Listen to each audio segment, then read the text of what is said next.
할렐루야, 아멘. 오늘 함께 예배하는 우리 모든 성도님들에게 하나님의 은혜와 능력과 축복이 넘치시기를 주님의 이름으로 축원합니다. 2017년 사상 처음으로 대입 수능 날짜가 연기가 되었지요. 뉴스 다 보셨지요? 그것도 일주일씩이나 연기가 되었습니다. 지난 11월 15일 경상북도 포항시 서북서쪽 9km 지역인 경주시 강동명 당구리에서 오후 2시 29분 31초에 규모 5.4의 지진이 발생했어요. 이로 인해 포항은 물론 인근 경주 지역까지 피해 규모가 눈덩이처럼 커지고 있고, 특히 계속되는 여진으로 인해 2차 피해가 우려되어서 대한민국 정부는 수능 연기라는 특단의 조치를 내린 것입니다. 그런데 이러한 사실보다 이번 포항 지진이 가지는 매우 심각한 문제점이 또 있습니다. 그것은 바로 지난해 2016년 9월 12일 날 경북 경주시에서 한반도 지진 측정 이후 최대 규모인 5.8의 지진이 발생한 뒤에 불과 1년여 만에 두 번째 큰 규모의 지진이 났다는 사실이에요. 그래서 지질학계 관련 전문가들은 한결같이 대한민국은 이제 더 이상 지진의 안전지대가 아니다라는 데 입을 모으고 있으며 앞으로 계속될 지진에 철저하게 대비해야 할 것을 촉구하고 있습니다. 다음은 대한민국에 이렇게 계속적으로 일어나고 있는 지진에 대해서 분석한 리포트의 내용입니다.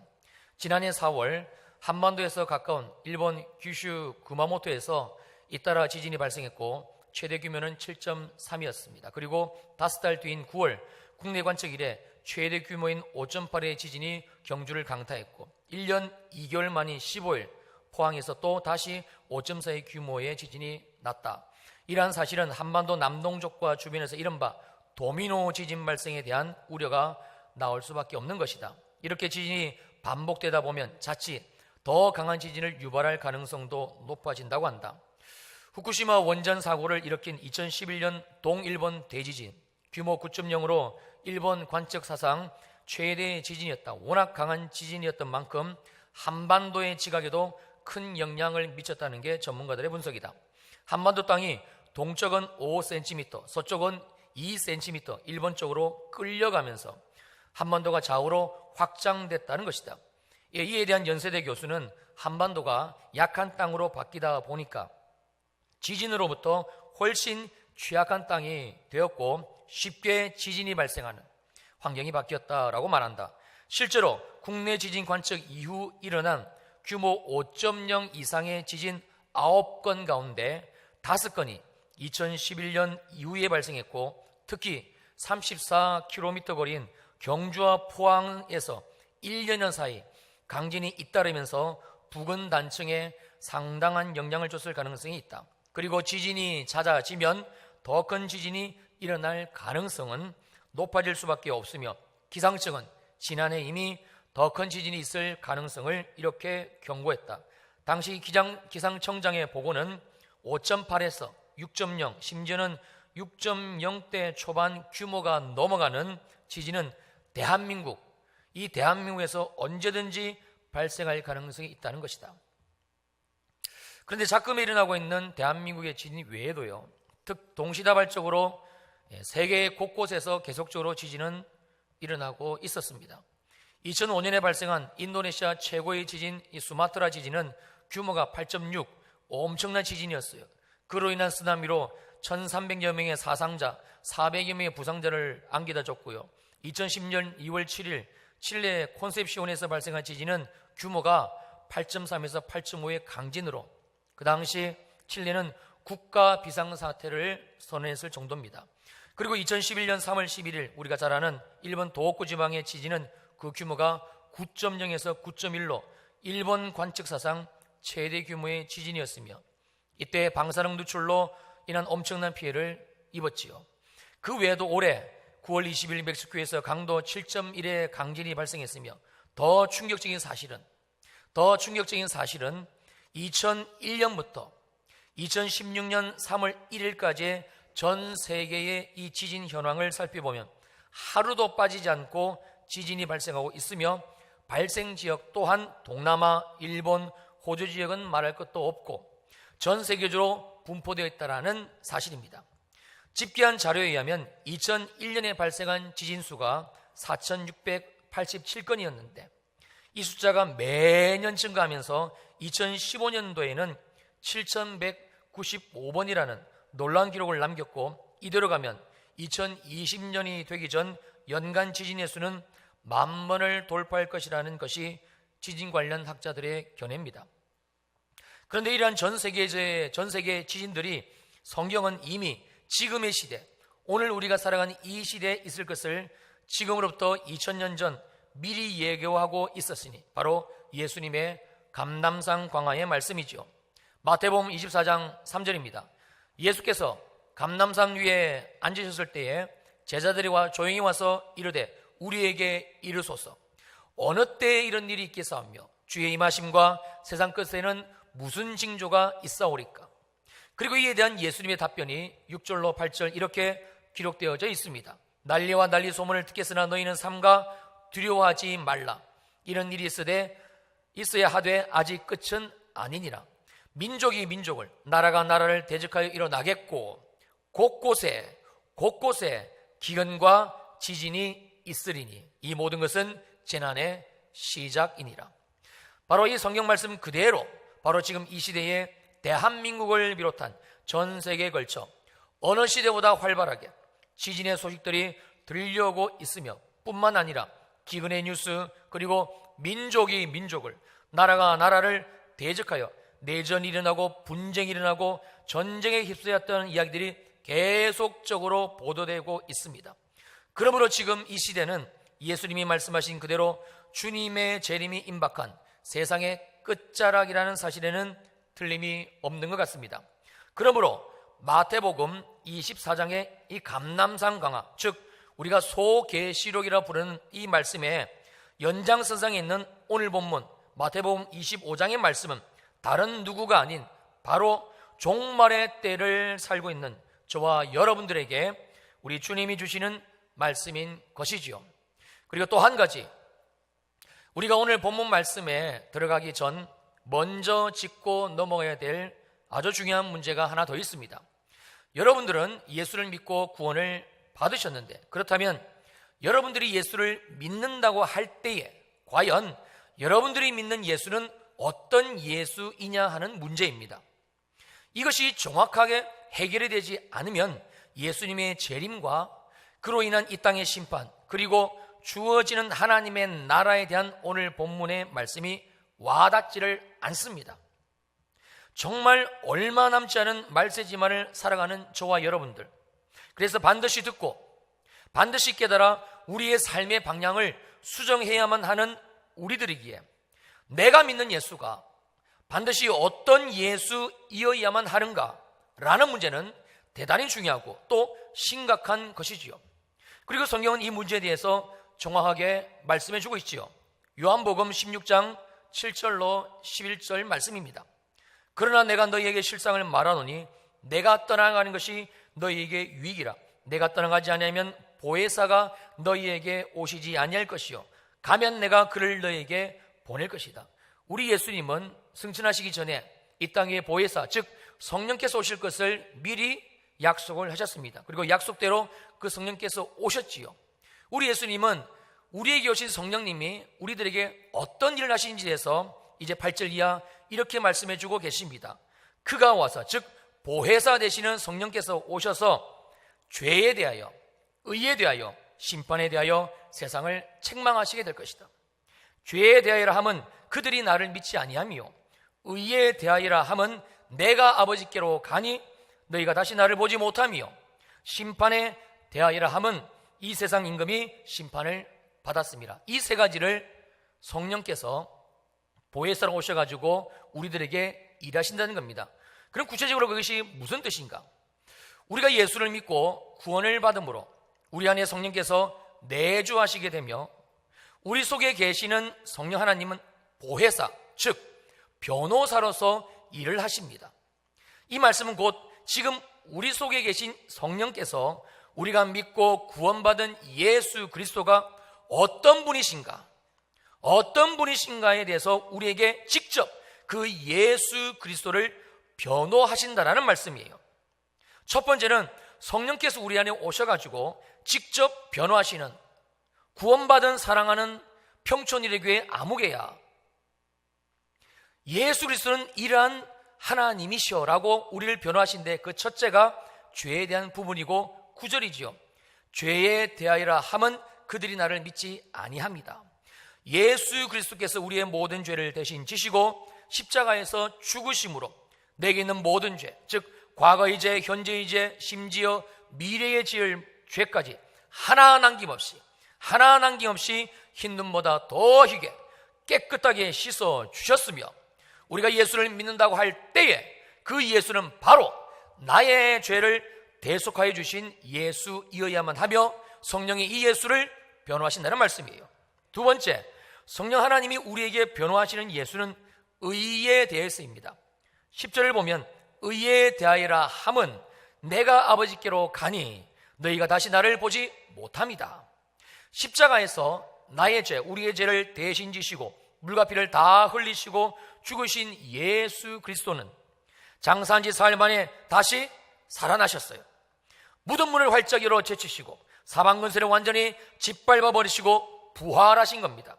그리고 하늘로 승천하사 하나님 보좌 우편에 앉으시고 지금도 살아계셔서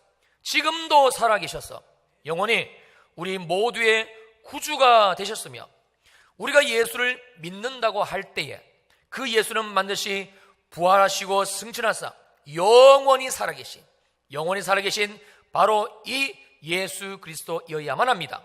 우리가 바로 이 예수를 믿을 때에 죽어도 살고 살아서 믿으면 영원히 죽지 않는 부활의 생명을 받을 수 있기 때문이지요. 우리가 여기까지는 지식적으로도 알고 또 그런대로 잘 믿는 것 같은데, 그런데 문제는 세 번째입니다. 그렇다면 성령께서 지금도 우리 안에서, 여러분들 안에서 계속적으로 변화하고 계시는 그 세 번째의 예수님은 누구신가입니다. 11절에 이렇게 말씀합니다. 심판에 대하여라 함은 이 세상 임금이 심판을 받았습니다.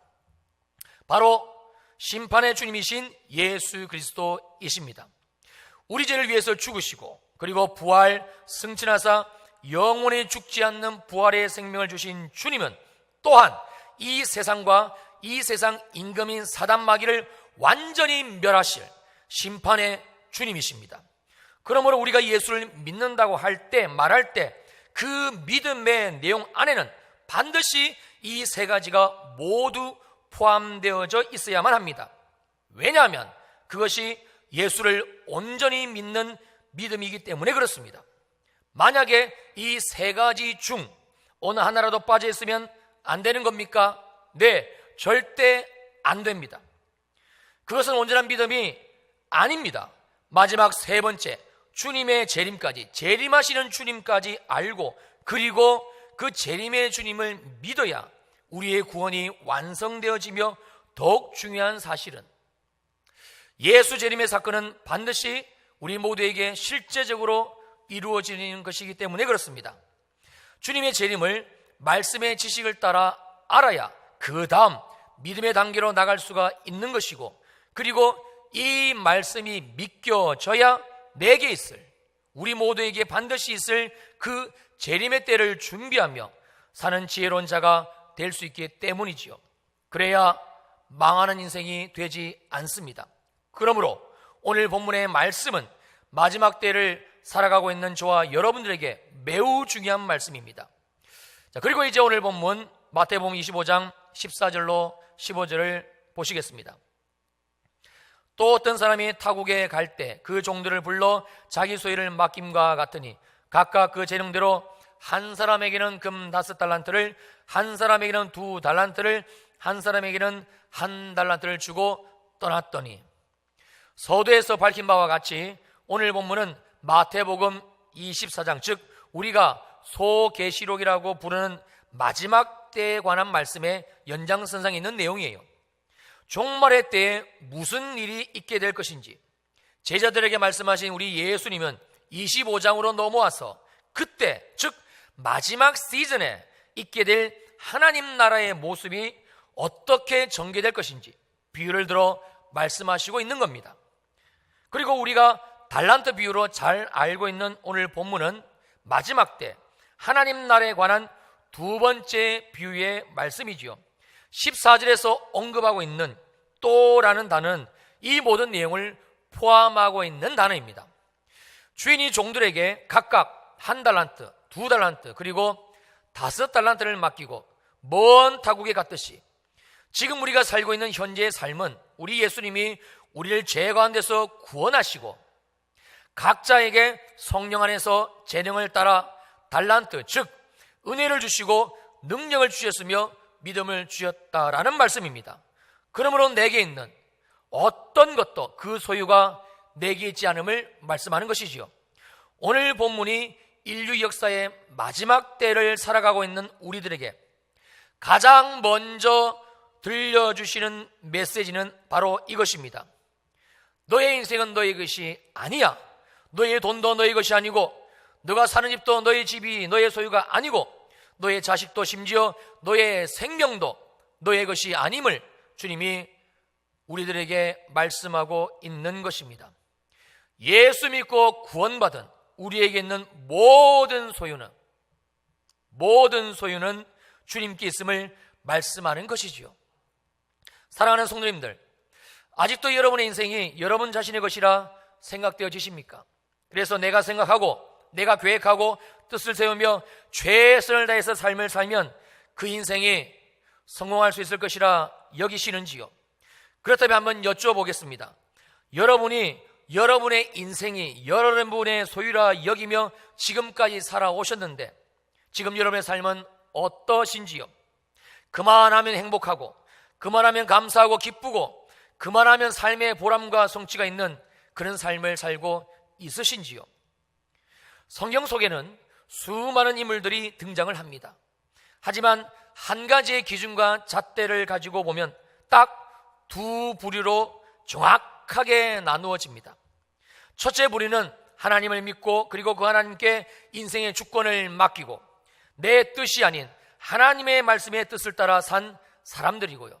또 한 부류는 하나님을 믿지 않고 그래서 하나님이 내 인생의 주인이심을 알지 못해 일평생 내가 내 인생을 책임지고 살다가 결국은 아무것도 남는 것이 없는 흙으로 돌아가는, 말 그대로 허무한 인생이 있습니다. 그런데 충격적인 사실은 하나님을 믿는다 말하면서도 실상 그의 삶의 내용에서는 하나님의 주권을 인정하지 않고 그래서 여전히 내 인생은 나의 것이라 여기며 내가 나의 인생, 자기 인생을 책임지려고 안간힘을 쓰다가 결국 거대한 세상 앞에 완전히 쓰러져 버리는 그러한 예수 믿는 자가 있다는 사실입니다.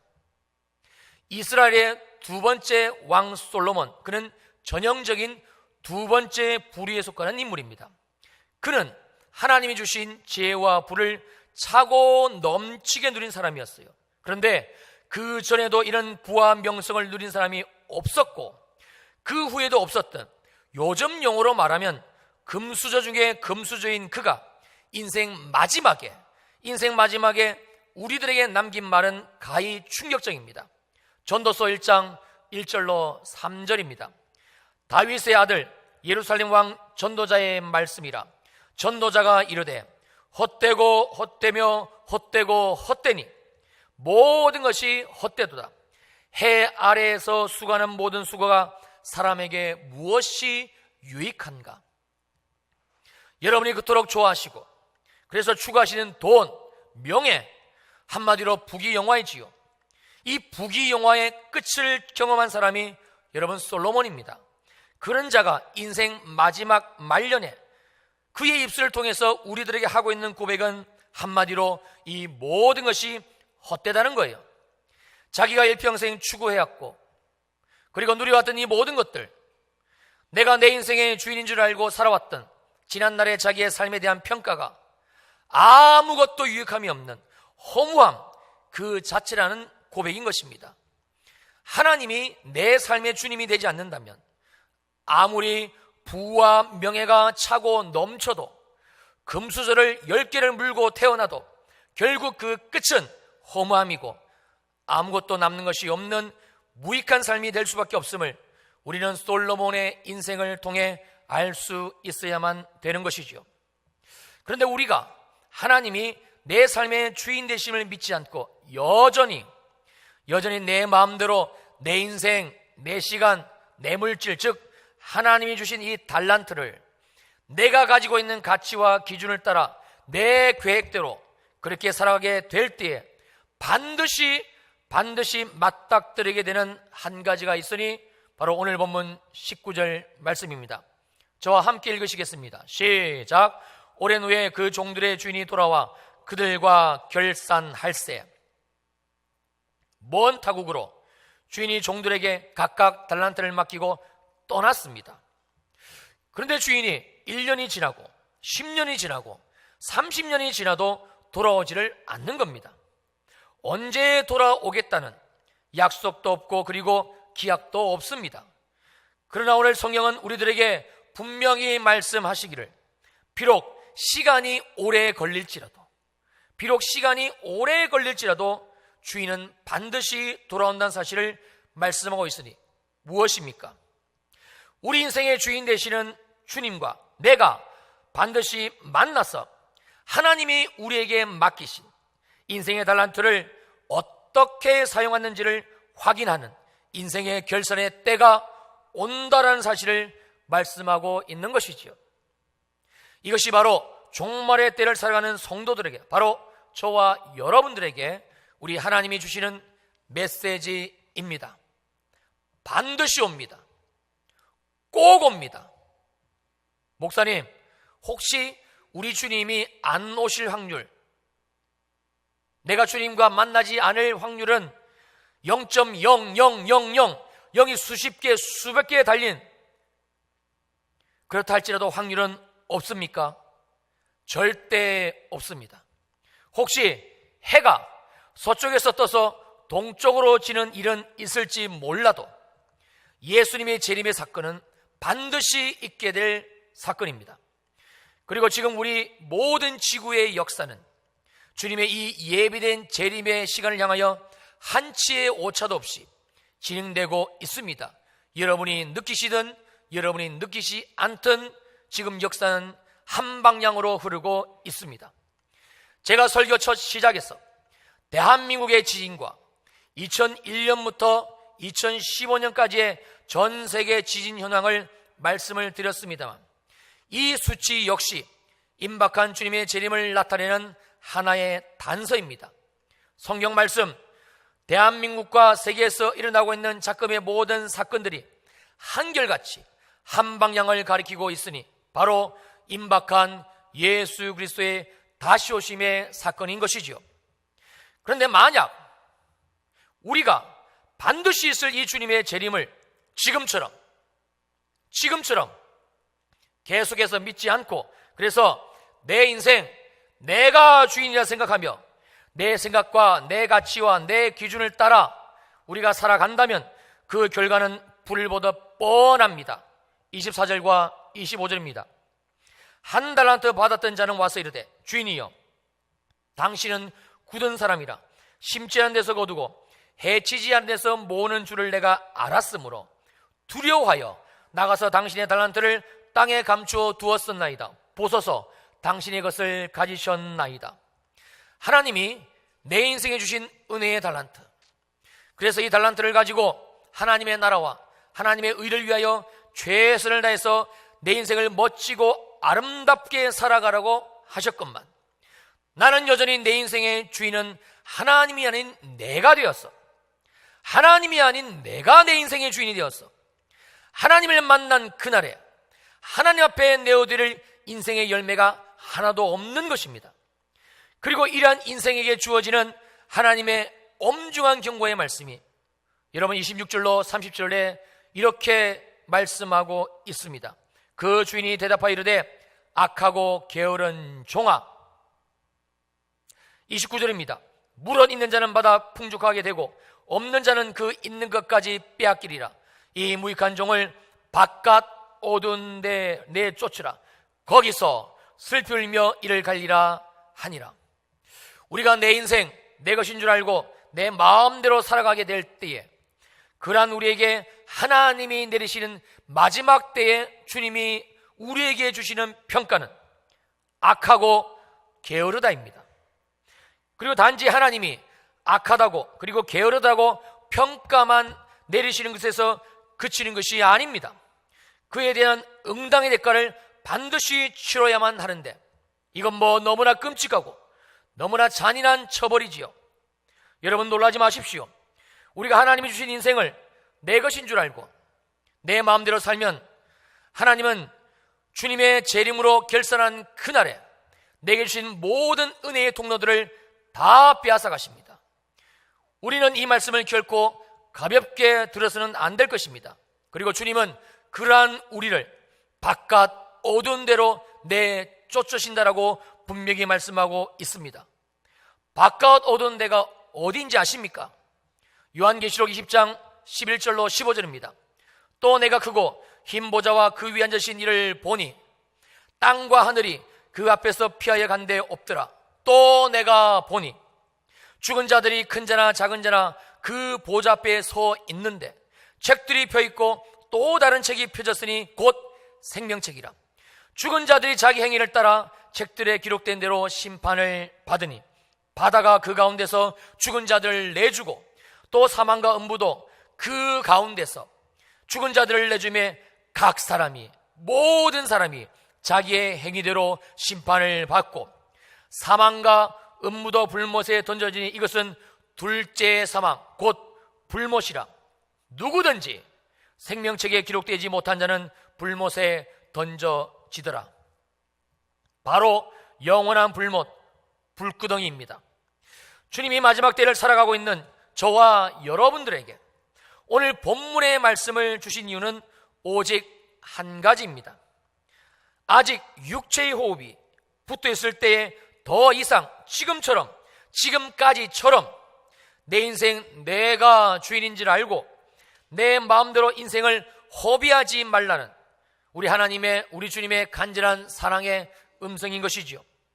그런데 우리가 마지막으로 오늘 본문에서 반드시 알아야 될 것은 이 모든 일의 시발점, 이 모든 일의 원인이 어디에서부터 시작되었는가, 그 원인이 무엇인가라는 부분입니다. 여러분, 다시 오늘 본문 24절을 보시겠습니다. 한 달란트 받았던 자는 와서 이르되 주인이여 당신은 굳은 사람이라. 심지 않은 데서 거두고 해치지 않는 데서 모으는 줄을 내가 알았으므로. 여기 한 달란트 받은 종, 그는 주인이 자기에게 준 그 귀한 달란트를 가지고 성실하고 부지런히 살지를 못했습니다.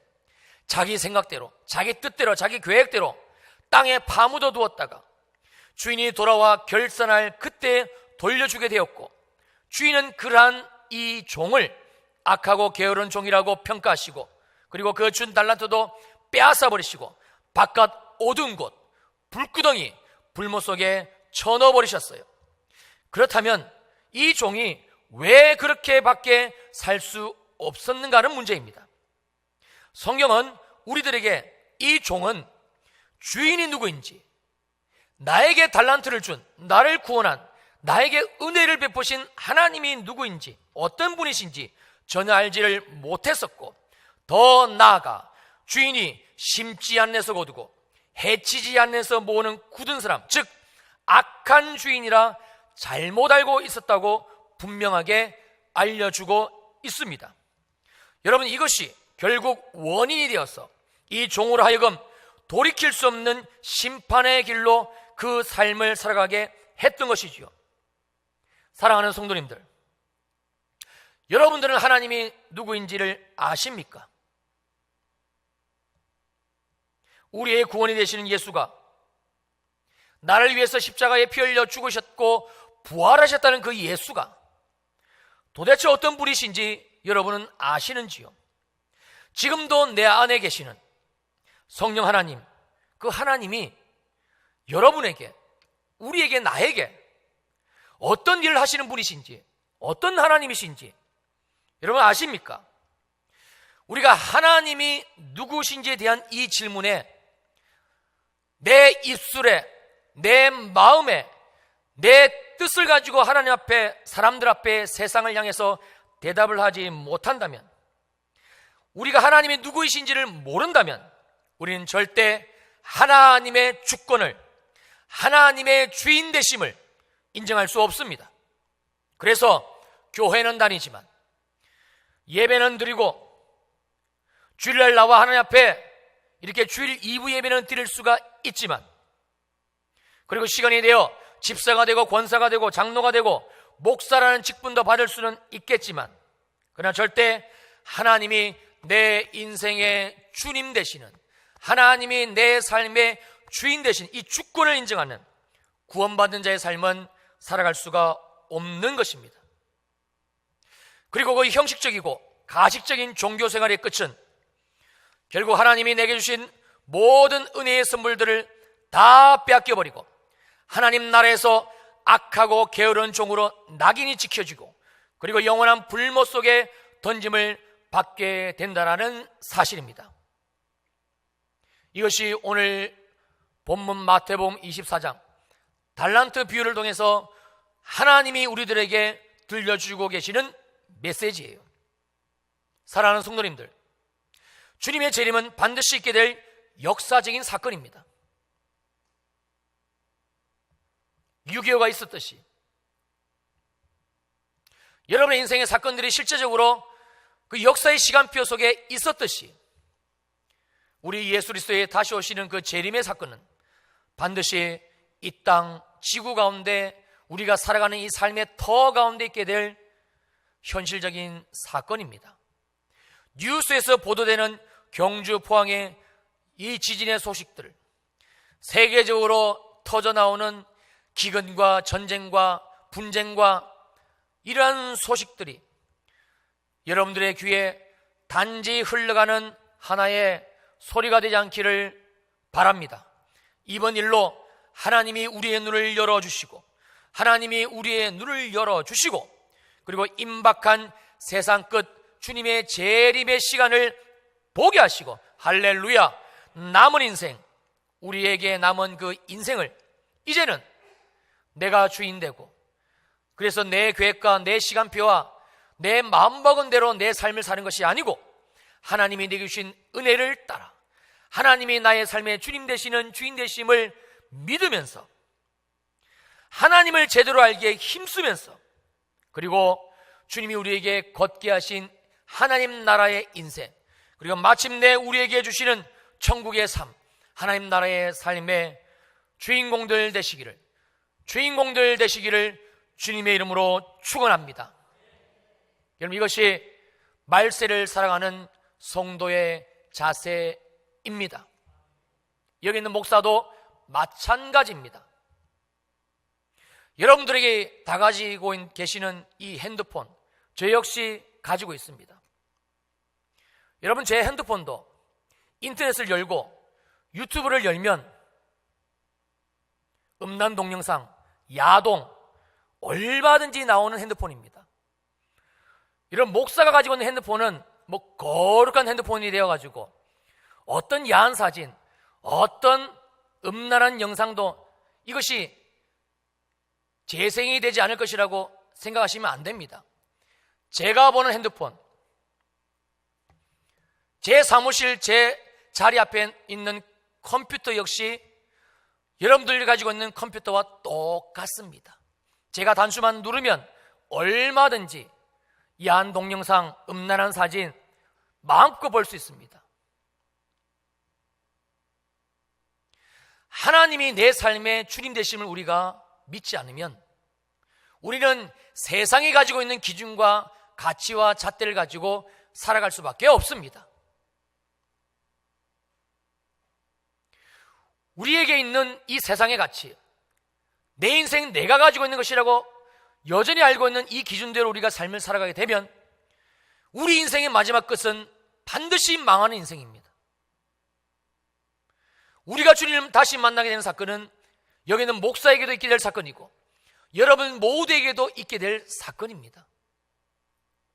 하나님이 이번 포항의 지진 사건과 그리고 작년에 있었던 경주의 지진 사건과 그로 말미암아 매스컴에서 우리들에게 계속적으로 들려주고 있는 전쟁과 기근과 지진과 이 모든 소식들이 단순히 보도되는 뉴스의 한 소리로 들려지지 않기를 간절히 바랍니다. 임박한 주님의 재림의 시간을 볼 수 있는 눈을 주님이 열어주시고, 내 남은 인생 이제는 더 이상 내가 주인되고 세상의 가치와 기준을 따라 내 마음대로 육체의 정욕대로 살아가지 않게 되시기를 주님의 이름으로 부탁을 드립니다. 하나님은 우리 주 예수 그리스도의 십자가의 은혜와 오늘도 기름 부으시는 성령의 능력으로 충분히 넉넉하게 세상의 가치가 아니라 나의 가치가 아니라 하나님이 주신 이 말씀의 가치와 기준을 가지고 살아갈 수 있게 하셨습니다. 할렐루야. 예수 그리스도 그분은, 예수 그리스도의 십자가의 은혜와 능력은 오늘도 예수 이름으로 우리에게 부으시는 성령 하나님의 우리와 함께 하시는 능력은 충분히 넉넉하게 이 모든 세상의 가치와 기준을 꺾고 세상의 그 어떤 비아냥과 세상 사람들의 그 어떤 따가운 시선과 눈초리에도 아랑곳하지 아니하고 주님의 말씀과 기준과 잣대를 가지고 살아갈 수 있게 하시는 하나님의 능력이 되십니다. 주여, 마지막 때를 볼 수 있는 눈을 열어주시옵고 내 인생의 주인이 주님 되심을 알 수 있는 하나님의 말씀이 내 영혼에 다시 한번 들려지게 하옵시며, 오늘도 내 인생의 주인 되시는, 구원의 소망이 되시는 우리 구주 예수 그리스도 그분만을 의지하며 성령님만을 의지하며 남은 내 인생을 살게 하여 주시옵소서. 기도하시겠습니다.